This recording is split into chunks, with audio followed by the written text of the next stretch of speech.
So I'll be demoing a simple Spark streaming application that reads records from a real-time Kafka data stream and simply prints them to a log file. Of course, you can process the data however you wish as you read it real-time. You might have already read the Kafka paper as a part of your readings for the course. I'll be using some of the terminology and references from that paper. So let's start with the demo.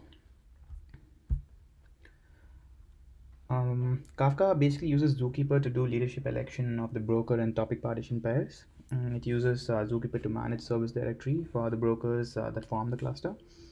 Zookeeper sends changes of the topology to Kafka, so each node in the cluster actually knows when a new broker joined or if it died, or when a topic was removed or it was actually added.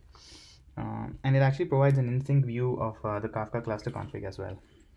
So let's start our Zookeeper server. The default port that this starts on is 2181.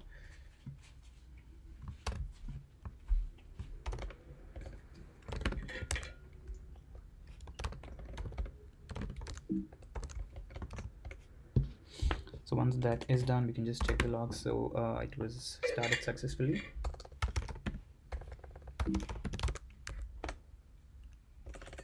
All right. So we can just start our Kafka server as well, which starts on default on 9092 port.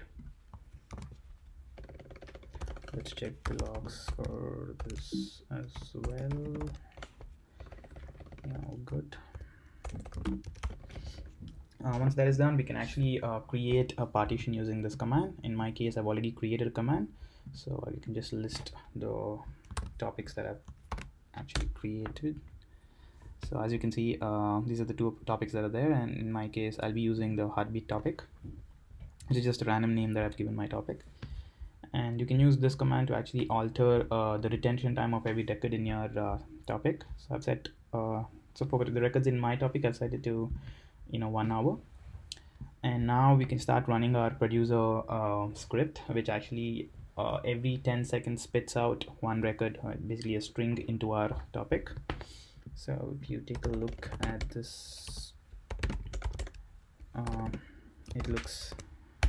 the script, it actually looks something like this. So here I'm just creating a client producer using the Kafka producer API, and then I'll just be passing the IP address of my Kafka broker, which is this, and there's the port as I mentioned before. And so every 10 seconds using this script over here, I'm just calling publish message function, which actually spits out the record into that topic. Excuse me. So let's just start our producer script. Now that we have done that, we can actually check the logs of our topic, just to make sure that the producer actually spitting out these records into the topic. So I'll just use this command for that. Go back into the Kafka directory. So as you can see, this is also from the the previous runs that I've made. These are the messages, these are the new ones, as you can see, every 10 seconds. Once that is done, we can go ahead and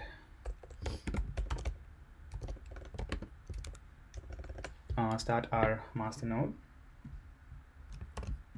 the Spark master node, that is, using this command. Once that is done, you can verify it using you can just take this IP, and basically the master, the web process actually starts on the 8080 port. You can just verify that the master was actually created.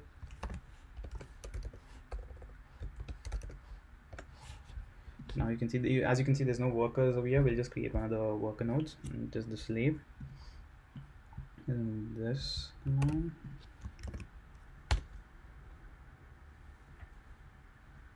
Now that we've done, we can just refresh this page and check if the worker is created. So as you can see, a new worker was created. Now I'll just show you the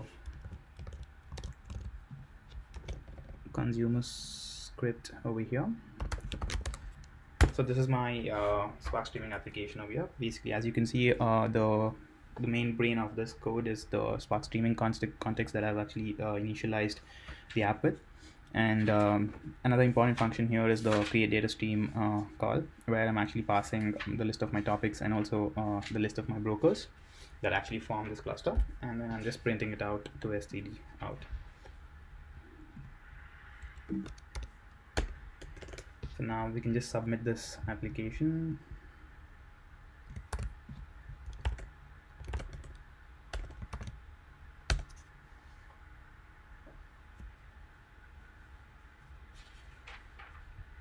As you can see, so I'm just writing the output of this this job into this file, so we can just verify if the records that were put into the topic by my producer were actually printed out, by retrieved by the consumer and printed out into these logs. So we'll just check those out.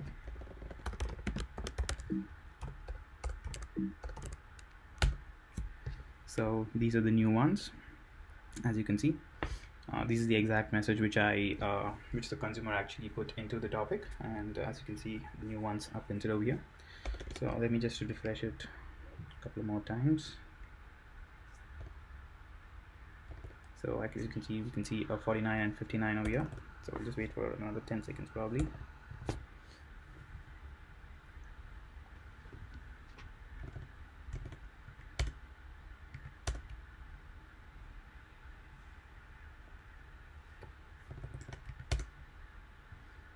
Yeah, as you can see over here, the 49 and 59, the older ones, these are the newer ones, 5409, 5419. Thank you. So that'll be the demo. I'll just upload all of this material and the list of commands and the steps that you need to get this whole pipeline up and running. Right from the creating the Kafka clusters to writing the Spark streaming application, and then how you execute it.